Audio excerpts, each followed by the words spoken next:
Okay, so let's take a look at this moment and really explore it bit by bit. Hello, I am Amanda Washington. Welcome to my channel, Theater from My View.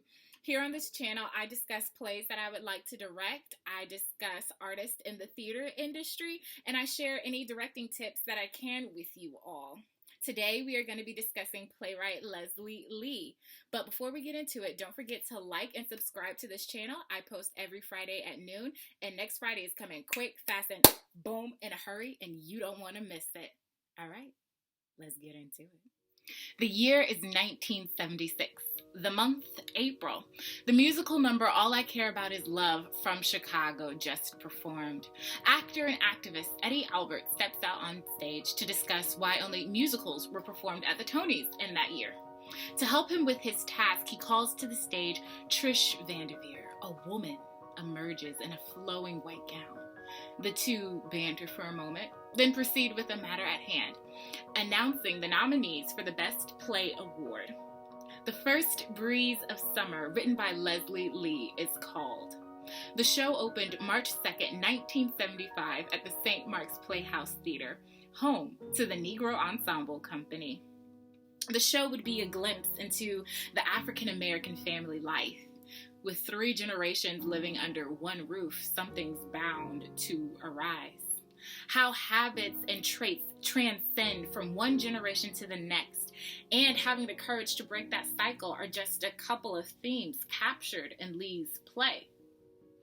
Actor Ruben Santiago Hudson once said in reference to Lee's work, he captured African American life with all its frailties and all its power. Most of all, he bestowed integrity on people, even when they were never-do-wells or people whose intentions weren't the best for other folks. Lee was not only poetic, he was authentic.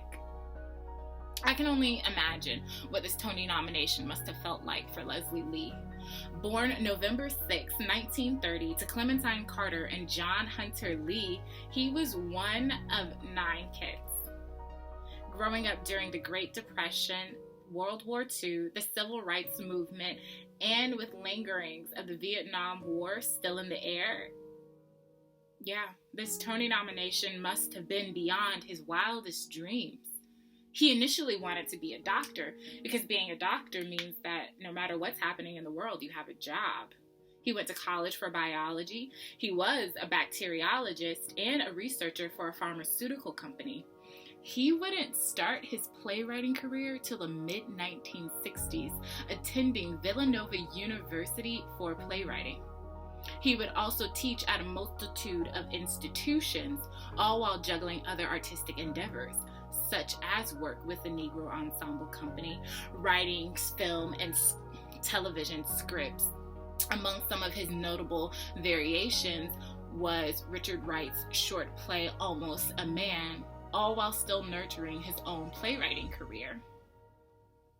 There's a hush amongst the audience. The envelope is torn. The winner for the best play of the 1976 Tonys is not Leslie Lee. Lee may not have won that night, but he still had a significant impact on the theater community, specifically the African American community. Lee's work centered on expounding the confines of the African American life as it was characterized on stage. He once said in an interview, "One can be black in other things." And isn't that what we need in this time? More focus on our character and less on the color of our skin. Join me next week as I discuss Leslie Lee's play, The First Breeze of Summer, and my views on how I would direct it. Thank you so much for watching. Bye-bye. Now do you have a better understanding?